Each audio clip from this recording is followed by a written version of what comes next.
수행하는 하나의 어떻게 보면 공동체의 공간이기도 합니다. 그죠? 그래서 여러분들이 절에 와서 기도를 하고 수행을 하고 또 공부를 하고 또 배우고 자 이런 어떤 도량이 바로 이제 사찰입니다. 이러한 어떤 신앙생활을 우리가 사찰에서 하기 위해서는 내적으로는 이념의 통일이 필요하다. 이게 중요한 말입니다. 예를 들면 부처님이 어떤 분인가에 대해서 똑같이 같은 생각을 가져야지 어떤 사람은 이렇게 생각하고 어떤 사람은 다 이렇게 이해하고는 안 된다는 거예요. 그죠? 그래서 이념의 통일이 필요하고 외적으로는 행동 양식이 통일이 있어야 된다. 이 말은 뭐냐면 합장을 하면 똑같이 해야 될 거 아니에요. 어떤 사람은 이렇게 하고 어떤 사람은 막 그냥 또 다른 동작을 취하고 이러면 그 어떤 행동 양식에 통일이 있을 수가 없어요. 절을 할 땐 뭐예요? 같이 절을 하고 일어날 땐 같이 일어나고 이런 어떤 부분들이 있어야 된다는 겁니다. 자, 먼저 우리가 이제 절을 찾을 때 몸가짐을 잠깐 좀 설명드리면 뭐 다른 거는 뭐 그냥 일반적인 상식인데 옷차림에 대해서 좀 얘기를 해요. 옷차림. 우리가 이제 보면 이제 각 종교 신앙생활을 하는 분들이 있는데 내가 이제 뭐 성당을 가든 교회를 가든 절을 가든 할 때 가장 옷을 잘 입는 신자들이 있어요. 누구예요? 옷을 가장 잘 갖춰서 입어요. 가톨릭 신자들입니다. 가톨릭 신자. 그러니까 이 사람들은 이제 미사를 갈 때 뭐요? 내가 이제 미사에 참석하기 위해서 나름대로 옷을 준비를 하죠. 오늘은 내가 미사를 가니까 좀 뭔가 정돈된 옷을 입고, 그죠? 그 다음에 이제 보통 교회 다니는 사람들이 옷을 또 오잖아요. 옷을 제일 못 입는 사람들이 누구예요? 절에 다닌다. 그냥 함부로 입고, 아무거나 입고 그냥 걸치는 대로 입고. 안 돼요. 그래서 우리는 또 절에 이제 간다고 이제 뭐예요? 몸빼 같은 이상한 이제 옷을 입고 오는데, 사실은 이제 내가 뭐 예배당을 가든 성당을 가든 그죠? 또 사찰 법당을 가든 간에 그 공간에 갈 때는 뭐야? 내가 가장 거룩하고 성스러운 마음 자세가 필요한 거죠. 그것이 뭘로 나타나요? 옷으로 나타나요. 옷차림으로 나타나는 거예요. 옷차림으로. 그래서 예를 들면 우리가 운동을 할 때는 운동복을 입어야 되잖아요. 그죠? 결혼식장 갈 때는 결혼식장에 맞는 옷을 입어야 되고 장례식장 갈 때는 장례식장에 맞는 옷을 입어야 되는데 그게 기본이 안 된다는 것은 이거는 문제가 있는 거죠. 제가 예를 들면 이제 우리가 절에서 제를 지내는데 그러면 49제라고 하는 시간 동안은 이제 제를 지내는 가족들은 상주입니다. 상주면 그러면 상주에 맞는 옷을 입고 절에 가야 되잖아요. 이제 이게 뭐 그냥 며느리가 됐든 딸이 됐든 뭐 아들이 됐든 사위가 됐든 저 등산복 차림으로 절에 오고 제를 지내러 오는데 그러면 저 입장에서 봤을 때는 제를 안 지내주고 싶어요. 왜냐하면 기본이 안 돼 있다는 거예요. 이 사람의 마인드 기본 자체가. 이거는 뭐냐면 내가 제를 지내는 부모에 대해서도 기본 자세가 안 돼 있고 이 공간에 들어오는 기본 자세가 안 돼 있다는 거예요. 그래서 이제 제가 사실은 이제 그런 부분들은 지적을 이렇게 공부할 때만 합니다. 평상시는 안 해요. 내가 이제 이 공부, 교육을 통해서 할 때만 여러분들에게 얘기를 해요. 그래서 나중에, 우리가 그렇잖아요. 집에 뭐 다 이렇게 아주 단정한 검은 뭐 정장들이 다 있잖아요. 그러면 내가 상주 49일 동안에 어디 절에 내가 제를 모시러 간다. 또 이제 뭐 기일제에 참석을 한다 했을 때는 옷차림을 보면 이 사람이 뭔가 부모에 대해서 또 돌아가신 분에 대해서 마음이 준비를 하고 왔구나. 이게 딱 보이잖아요. 그죠? 그래서 예전에 제가 이제 한번 어느 집안 제를 지냈었는데 이 집은 좀 잘 사는 집안이에요. 경제적으로 굉장히 아이까지도 전부 검정 양복을 입혀가고 그 여름에 더운데도 넥타이까지 하고 그래서 내가 너무 더워갖고 넥타이나 하지 말라고 그냥 흰 와이셔츠에 검은 양복을 입고 그러니까 이제 그런 것이 뭐냐면 재면 이제 손자까지에게도 그걸 시키는 교육을. 그럼 그 아이들은 뭐예요? 나중에 커서도 장소에 따라서 옷을 분명하게 입을 거예요. 그렇잖아요, 그죠? 그래서 우리가 이 옷차림은 아무것도 아닌 것 같지만은 그 사람의 인격이 나오는 거예요. 예를 들면 제가 지금 여러분들 앞에 추리닝 입고 지금 강의를 한다 생각해보세요. 내가 그냥 편하게 우습지 않아요, 그죠? 그래서 저희가 이제 입는 여기 장삼인데 이거는 의식을 할 때나 강의를 할 때 입는 옷이에요. 안에 또 승복이 또 있는데 그걸 입고는 또 안 하죠. 상황에 따라서 옷을 편하게 입을 때는 입고 하지만 또 이제 그에 따른 장소에 따라서 아까 이제 우리가 예우를 할 때는 뭐예요? 이 가사를 반드시 수해야 돼요. 그래서 이런 옷차림 이런 것들이 중요합니다. 아셨죠? 자, 도량에서의 우리가 도량이라는 말은 사찰의 공간적 이 범위를 도량이라고 해요. 공간. 그래서 우리가 이제 사찰이 점유하고 있는 땅을 말하는 거죠. 그래서 독립선언 같은 경우는 도량이 넓죠. 그죠? 넓습니다. 저희가 한 3,000평 가까이 되는데 도량이 넓어요. 그리고 이제 저희는 아무래도 이제 현대식 법당이다 보니까 전통 사찰의 그런 법당과 좀 다르지만 그래도 이제 불자들이 조문에 들었을 때는 어떻게 해요? 항상 합장 담배를 하고 나갈 때도 합장 담배를 하고 나가고. 왜? 부처님이 계신 공간이기 때문에. 그런 이제 기본적인 것들, 예법들을 우리가 볼 수가 있고 2페이지 보시게 되면 아까 이제 합장에 대한 예법을 잠깐 설명드렸어요. 그죠? 합장에 대한. 그리고 이제 반배 인사법. 이제 반배는 주로 이제 보통 길에서 스님을 만났을 때나 또 야외에서 법회를 할 때, 그 상황에 따라서 이제 반배로 이렇게 대처하는 경우가 있습니다.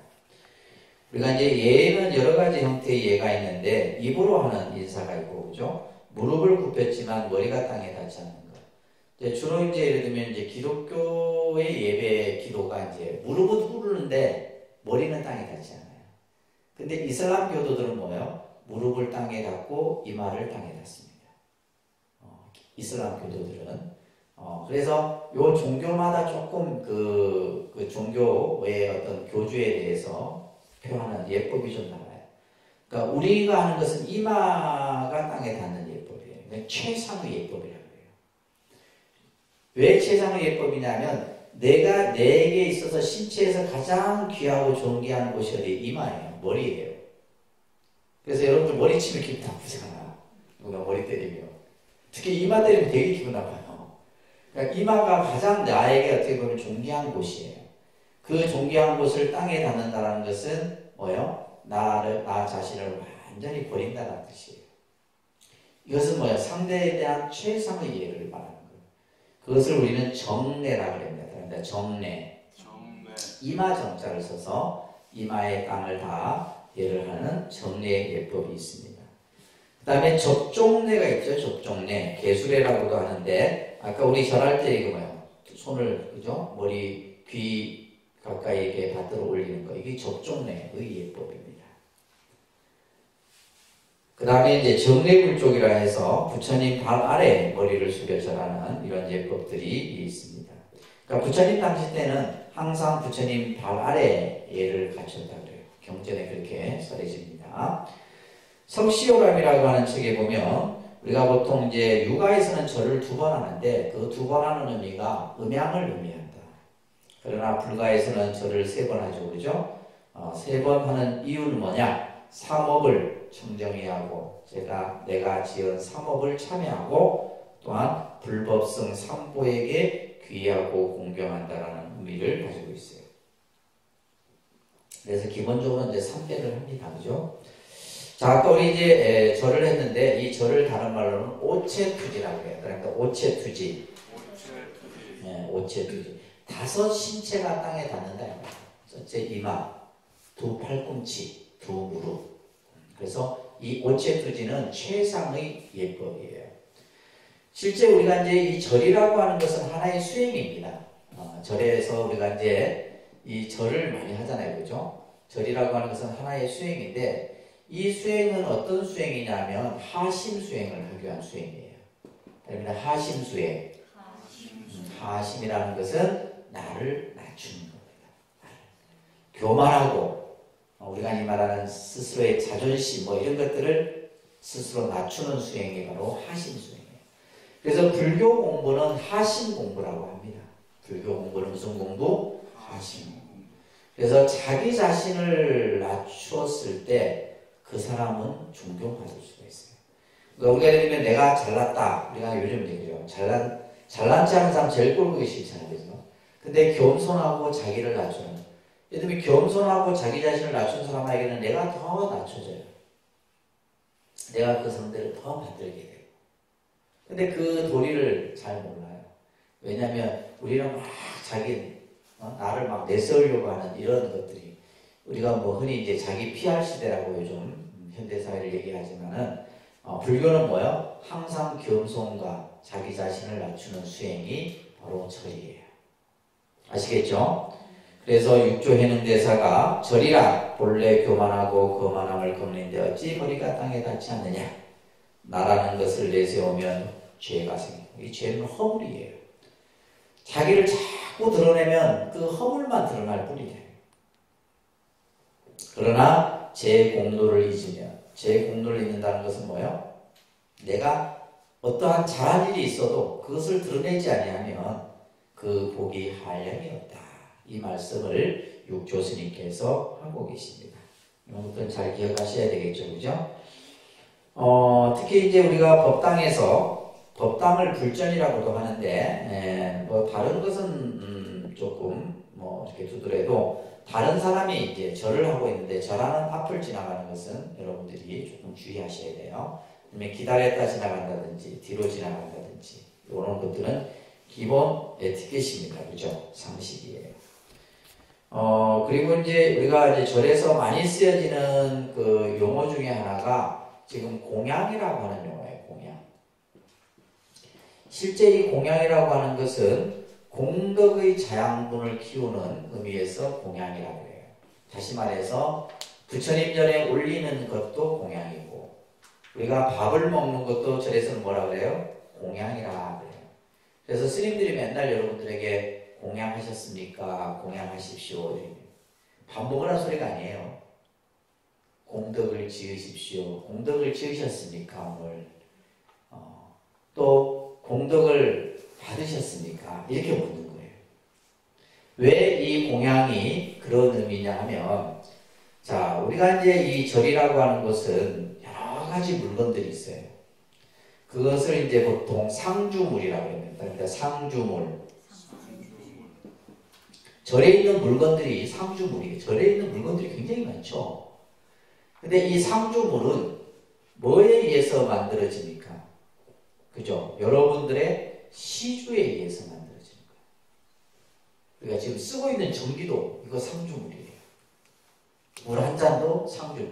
절에서 지금 뭐 마이크, 뭐 노트북, 뭐 모든 게 다 상주물이라는 거예요.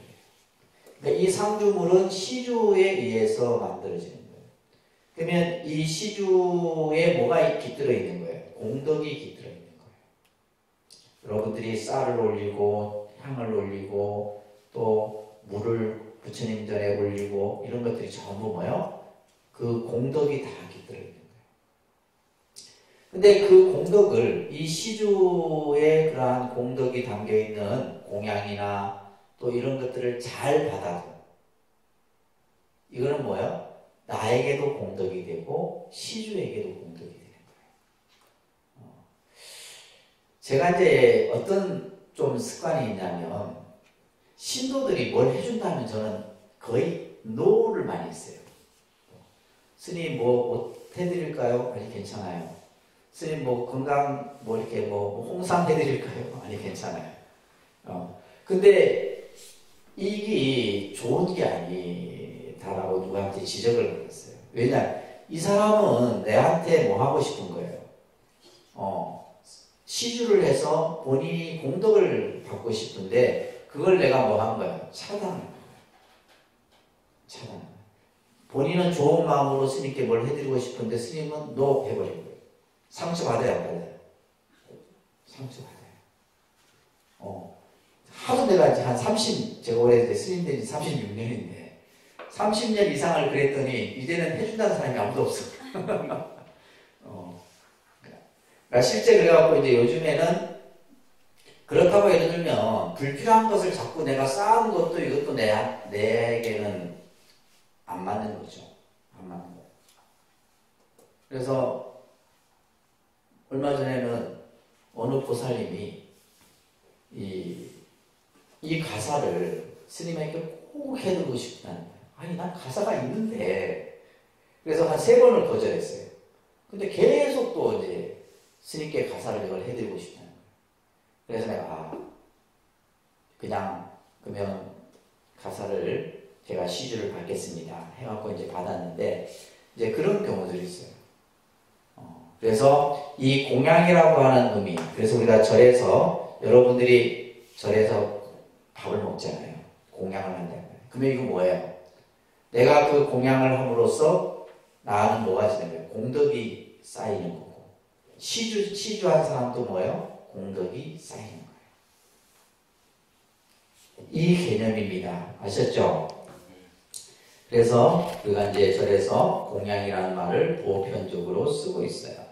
자, 이 공양에는 보면, 따릅니다. 법공양, 행공양, 제공양, 이런 공양의 종류들이 있어요. 법공양은 뭐 사찰을 건립한다거나, 불상을 조성한다거나, 이번에 저희 같이 테마를 조성한다거나, 뭐 닷집을 조성한다. 이게 전부 법공양이에요.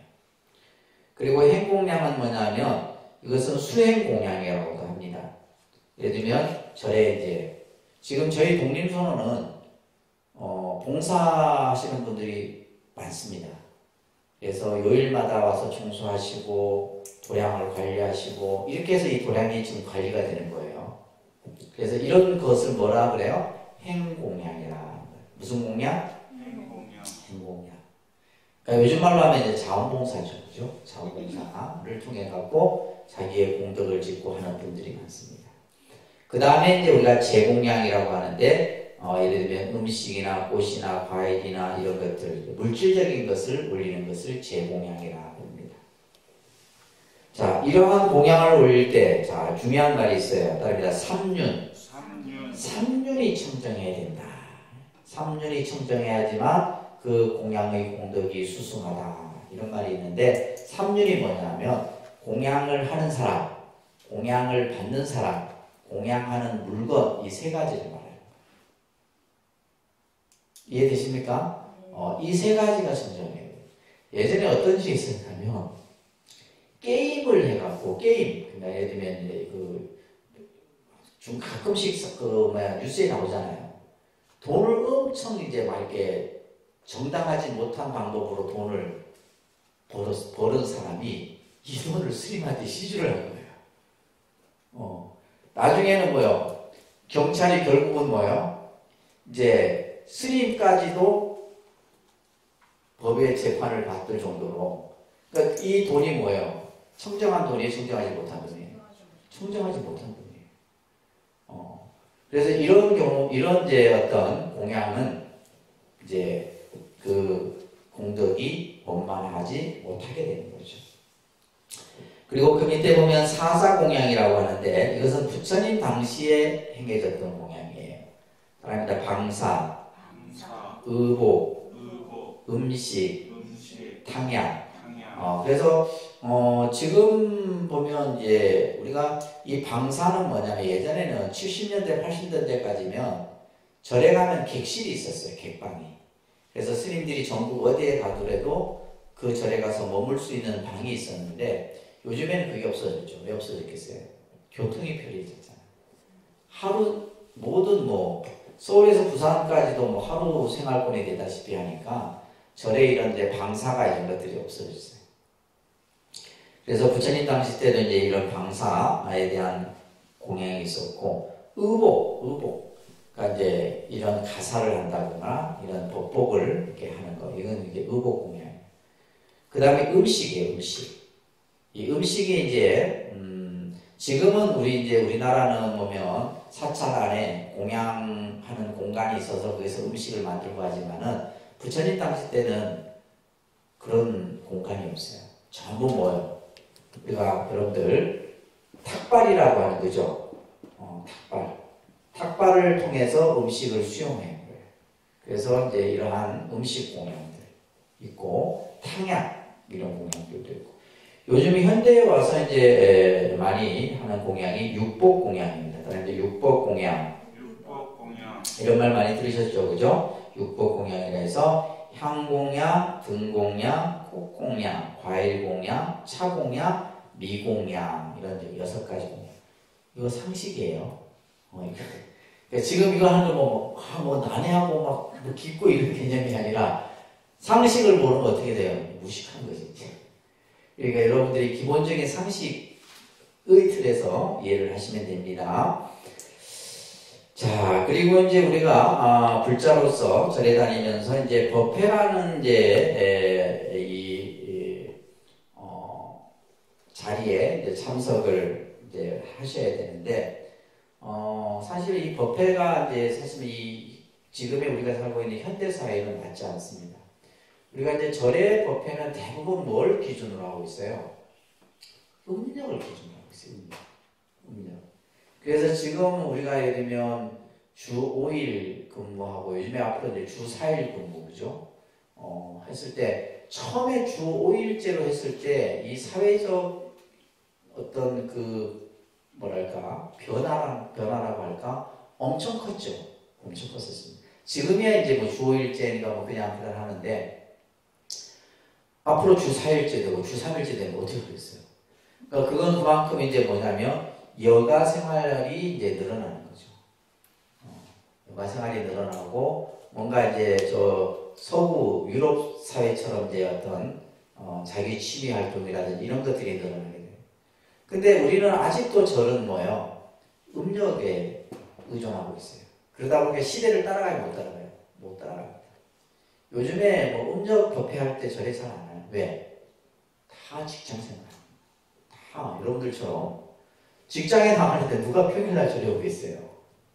그러면 토요일, 일요일 날은 오느냐? 안 와요. 토요일, 일요일 날은 왜 안 오냐 했더니 토요일, 일요일 날 쉬어야지 그래서 절에 오니까. 이게 지금 이 시대의 분위기예요. 그래서 사실 이 법회 같은 경우도 조금 변화가 필요해요. 근데 이 경상도는 절대 안 변합니다. 경상도 거는. 근데 서울은 바뀌고 있어요. 뭘로 바뀌냐면 토요법회, 일요법회로 바뀌어요. 토요법회, 일요법회. 지금 이제 교회는 보면 수요예배, 금요예배, 일요예배 이렇게 하잖아요. 그죠? 그러니까 이거 요일에 맞춰갖고 덕다 한다는 거예요. 근데 우리는 뭐냐면 음력에 맞춰서 해요. 그 어떨 때는 그냥 평일이 됐다가 어떨 때는 주말이 됐다가 이게 막 뒤죽박죽인 거예요. 그래서 사실은 이것도 이제 개선돼야 될 문제예요. 그래서 우리가 이제 사실 이 법회에 이제 관해서 결국 이 법회라고 하는 이 자리는 어떤 자리예요? 부처님 법을 듣는 자리입니다.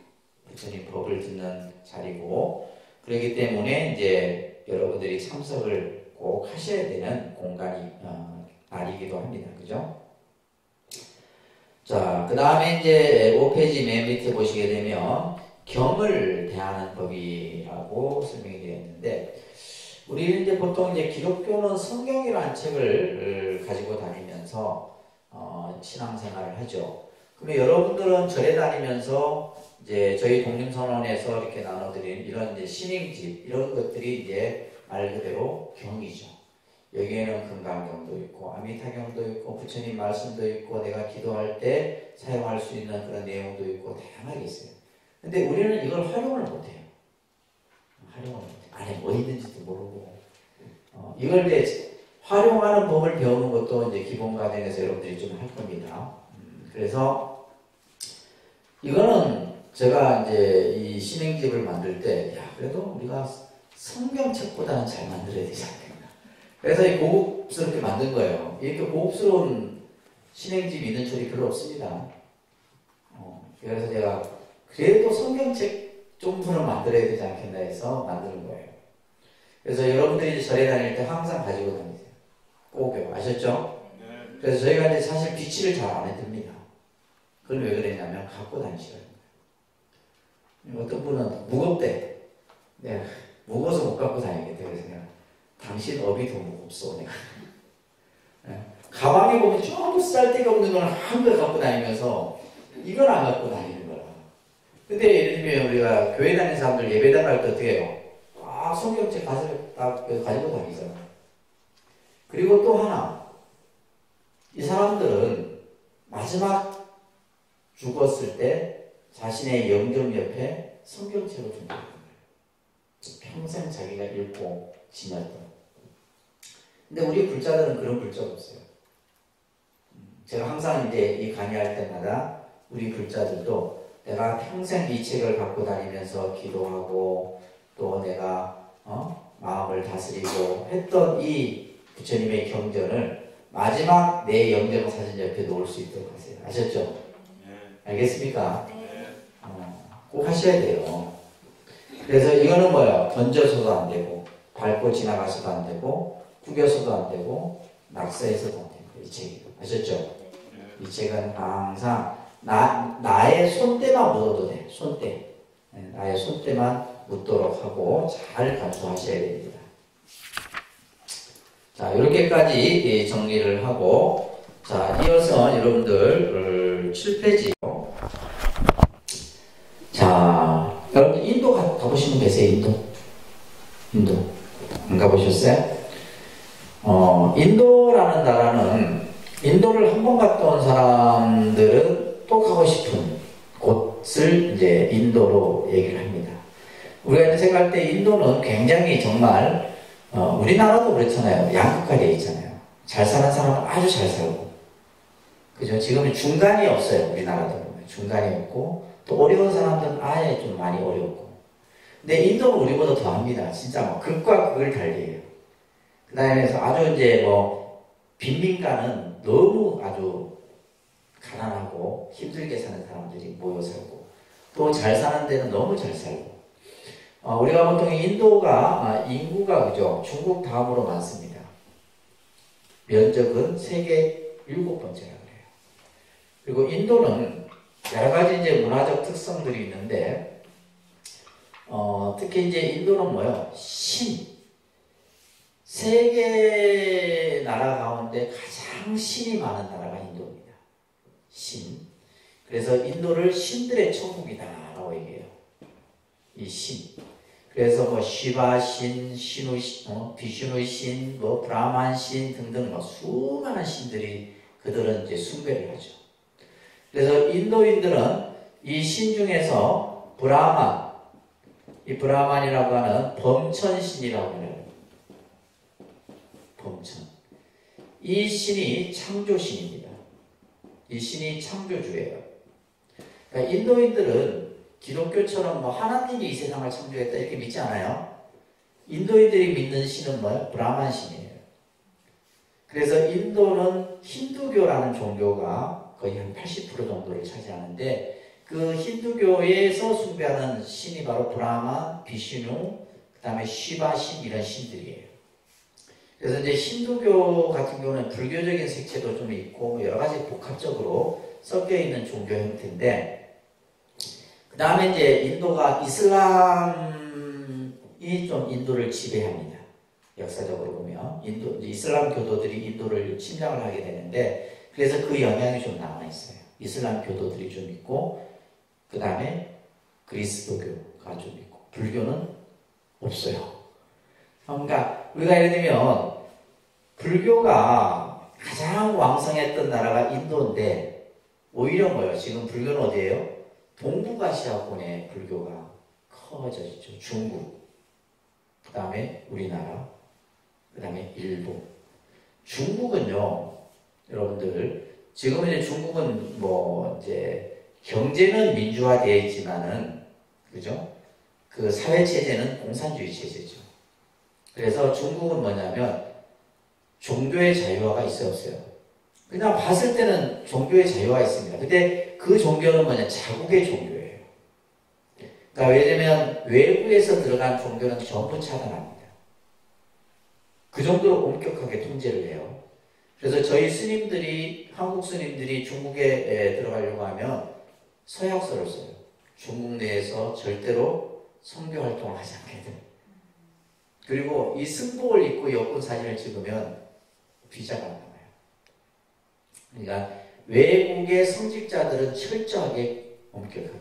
그런데 반대로 뭐요? 자국의 불교는 엄청 키우는 데가 중국이에요. 그래서 사찰을 막 그냥 어마어마한 돈을 들여갖고 새로 복원을 하고 스님들을 교육을 시키고, 그래서 중국의 뭐 절들 보면 어마어마하거든요. 근데 그 절의 주지스님이 대부분이 공산당이에요. 공산당 당원입니다. 당원이 해야지만 그 주지를 할 수 있어요. 그래서 그만큼 이제 이 중국 불교가 엄청난 힘을 가지고 있죠. 중국 불교가 실제.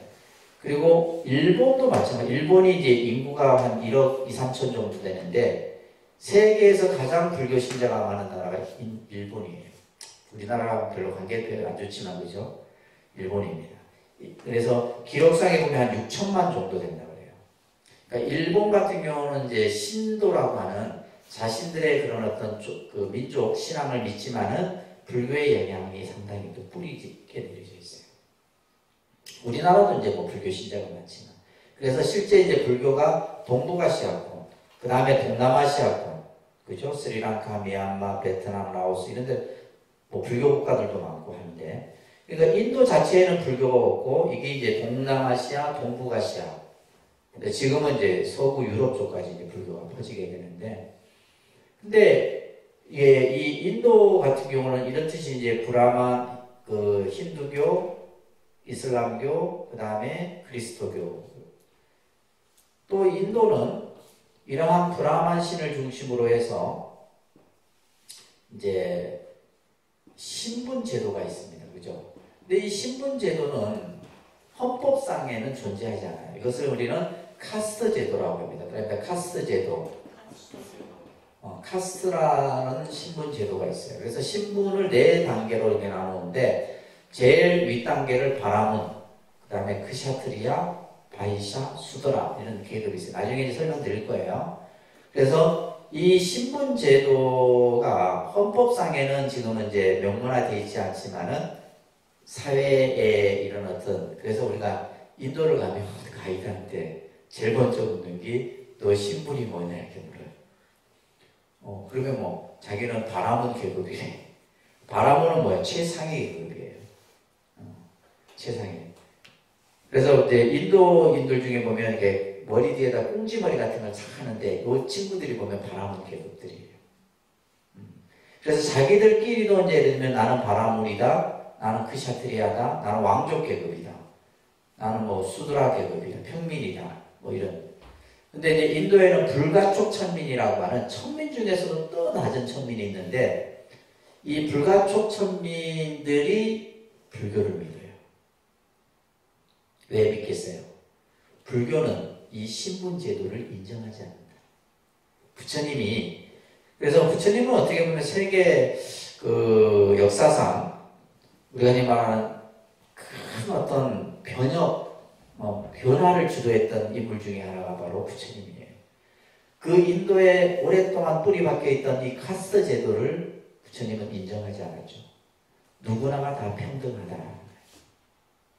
그래서 이제 이 불가촉 천민들이 불교를 이렇게 합니다. 요즘에는 이제 보면 이제 이 천민 중에서도 이제 보면 이제 종족은 천민인데 시장에 당선되고 도지사에 당선되고 이래갖고 선거에 의해 갖고 그런 경우들이 이제 인도 지금 이제 상황에서 있다고 그래요. 그러면서 이제 인도는 지리적으로 원체 면적이 넓다 보니까 어떤 풍토라든지 기후라든지 인종도 다양하죠. 그러면 또 뭐도 다양할 것 같아요? 언어도 다양합니다. 언어도 엄청난 많은 그 언어들을 사용하고 있죠. 이런 것들을 바탕으로 해서 그러면 도대체 왜 인도에서 불교가 발생되었을까? 그만한 이유가 있겠죠. 그만한 이유가 있어요. 우리가 이제 흔히 인도인들이 가지고 있는 어떤 인종적 특성이 뭐냐면 굉장히 예지력이 뛰어나다 그래요. 그래서 인도인들 중에 보면 철학가, 사상가들이 많아요. 철학가. 그 중에 부처님도 들어가겠죠. 그죠? 그러면서 지금도 보면 세계의 우리가 말하는 컴퓨터 분야, IT 분야는 인도가 세계 2위입니다. 그만큼 이제 머리가. 그리고 실제 우리가 수학의 0이라고 하는 이 수학의 0이라고 하는 숫자도 인도에서 발견이 되죠. 수학의 0. 그래서 인도는 옛부터 천문, 지리, 과학 이런 것들이 발견. 왜? 인도는 무슨 문명이 일어나요? 인더스 문명이라고 하는, 그죠? 인더스 문명이라고 하는 세계 4대 문명 가운데 발생지잖아요. 그러면 이 수천 년 전에 이미 인도는 뭐예요? 도시계획이 만들어지고 글자가 만들어지고 철학이 만들어지고 사상이 만들어졌던 곳이에요. 지금의 인도가 아닙니다. 그래서 인도는 굉장히 잠재력을 가지고 있는 나라예요. 왜냐하면 인종도 많고, 그러니까 일단 인구가 뭐예요? 인구가 하면 그죠? 인구가 그냥 11억 정도 돼. 11억. 우리가 보통 이제 1억만 넘어도 이제 그 경제의 어떤 이런 자급자족이 돌아간다 하거든요. 그러니까 11억이니까 자기들이 생산한 물건을 자국에서 소비가 가능한 거예요. 그러니까 경제가 활발해질 수밖에 없죠. 그래서 이러한 이제 인도에서 이제 불교가 탄생을 하게 되는데, 지금 이제 그래서 저도 이제 인도를 뭐 몇 번 갔었는데, 아직까지는 뭐 이렇게 특히 이제 부처님 성지 주변은 많이 낙후되어 있어요. 많이 낙후되어 있고, 그러니까 왜 낙후되어 있냐면 부처님 당시 때는, 그러니까 예를 들면 2600년 전은 이 지역이 실제 이 지역이 부처님이 활동했던 지역이 굉장히 발달됐던 도시였고, 지금은 이제 뭐요? 인도의 남부 쪽이 오히려 이제 뭐 IT 쪽 분야라든지 첨단 과학 분야 쪽에 자리 잡은 곳들이 이제 크게 경제적으로 발전이 되어 있어요. 자, 우리는 이제 이 인도에서 탄생한, 실제 이제 부처님의 탄생지는 네팔입니다. 네팔이지만 불교가 이제 발생되고 크게 일어났던 곳은 인도죠. 인도인데, 우리가 보통 뭐 인도 지도를 뭐 이런 식으로 그린다면, 이제 인더스 강, 겐지스 강, 크게 강이 두 강으로 흐르고 있죠. 그리고 이쪽은 이제 네팔이라고 하는 나라가 위치하고 있고, 이 아래쪽은 이제 우리가 스리랑카라고 하는 나라가 위치하고 있습니다. 그리고 이쪽으로는 이제 뭐야? 중국. 그죠? 중국이 위치하고 있습니다. 그러면서 이제 이쪽은 히말리아 쪽에 이제 산을 감싸고 있습니다. 그러니까 인도는 면적이 크기 때문에 실제 이제 부처님이 활동했던 지역은 이 지역이에요. 이 지역이 이제 부처님의 주 활동 무대라고 보시면 됩니다. 지금 우리 한국의 스님들이 약 한 200명 가까이가 인도에 들어가서 부처님 탄생지부터 열반지까지 지금 오늘까지가 37일차인가? 그 부처님이 걸어 다니셨던 그 길을 그대로 걷고 있어요, 지금. 그 길을 그대로 걷고 있는 순례를 지금 하고 있는데, 우리가 이제 보면 이 부처님의 삶을 우리가 공부하기 전에 먼저 여러분들이 뭘 알아둬야 되냐면, 첫째, 부처님의 삶 속에는 어떠한 요소들이 담겨져 있냐면, 첫째는 신화적 요소가 있습니다. 교재에 좀 써놓으세요. 첫 번째는 무슨 요소? 신화적 요소. 그러니까 신화적 요소라고 하는 것은 우리 뭐 당군 신화나 이런 것처럼, 이것은 인도의 문화 속에서 불교가 탄생하고 발전되기 때문에 그런 어떤 영향, 아까 얘기했던 브라만 사상이라든지 이런 것들이 가미되어 있는 거예요. 특히 이제 뭐 탄생과 관련해서 이 신화적 요소들이 나타나죠. 그 다음에 두 번째는 역사적 사실이죠. 사실 가장 중요한 것은 이게 역사적 사실이에요. 불교가 단순히 그냥 우리가 예를 들면 지금 우리 김해 가야불교, 가야사가 왜 지금 뭐 우리가 이 말한 삼국시대의 역사하고 이게 지금 그냥 머물러 있어요. 그냥 그거는 뭐냐면 신화밖에 없기 때문에. 역사적 사실이 예를 들면 뭐 우리가 김해에도 보면 왕우사라든지 뭐 장유화상 머물렀던 장유사라든지 이런 곳이 있음에도 불구하고 확실한 어떤 자료, 사료 근거가 없는 거예요. 그래서 중요한 것은 우리가 역사적 사실이에요. 그러니까 이제 인류 역사상 불교라는 종교의 교주이신 서가모니 부처님이라는 부처님은 역사적으로 존재했던 인물이라는 거예요. 그건 뭐예요? 역사적 사실로서 증명이 돼요. 우리가 예를 들면 가상의 인물도 아니고 신화적 인물도 아니다라는 거예요. 그래서 역사적 사실이라고 하는 개념이 중요하고 또 하나는 뭐냐면 신앙적 요소입니다. 무슨 요소? 신앙적 요소예요. 그러니까 신앙적 요소라고 하는 것은 이것은 뭐예요? 이분의 삶 속에는 신비한, 불가사의한 그러한 기적과 같은 일들이 담겨 있다는 거예요. 예수의 생애도 마찬가지입니다. 우리가 예를 들면 성경에 보면 무슨 빵 한 조각으로 수천 명을 먹여 살려. 그게 가능해요, 안 가능해요? 가능한 거죠. 왜? 그들이 보는 신앙적 관점에서 가능하다는 거예요. 근데 우리가 봤을 때 그거는 말도 안 된다 이러면 큰일 나요. 이단이 이단. 쫓겨납니다. 예를 들면 뭐 예수님이 죽었다 살아났다 부활 문제를 가지고 뭐요? 그것을 과학적으로 어떻게 증명할 거냐 따지면 돼야 안 돼요? 안 되는 거예요. 근데 부활의 문제는 뭐예요? 그냥 믿는 거예요. 신앙적 요소라고 하는 것은 그냥 절대적 믿음이에요.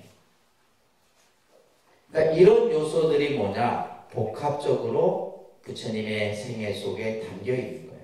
그러니까 우리가 이제 어떨 때는 신화적 요소의 개념으로 봐야 되고, 어떨 때는 역사적 사실적 측면에서 봐야 되고, 어떨 때는 신앙적 요소로서 볼 수 있는 안목을 갖췄을 때 우리는 뭐요? 이렇게 큰 틀에서 이해할 수 있는 견해를 갖출 수가 있는 거예요. 그냥 단순히 예를 들면 이 개념을 모르고 그건 말도 안 되는 소리야. 그건 뭐 있을 수도 없어요. 나중에 이제 본문에서도 설명하겠지만 예를 들면 무슨 아이가 태어나자마자 그냥 무슨 천상천하의 adoption을 했겠어 뭐 이런 것들. 그래서 우리가 예를 들면 현실적으로 말이 안 맞잖아요. 그리고 예를 들면 오른쪽 옆구리로 태어나고 이런 것들도 안 맞단 말이에요. 생명이 태어나는데 어떻게 오른쪽 옆구리로 태어나? 그러니까 그런 것들이 뭐냐면 이러한 요소들을 이해했을 때 다 가능한 이야기들이에요. 아시겠죠? 오늘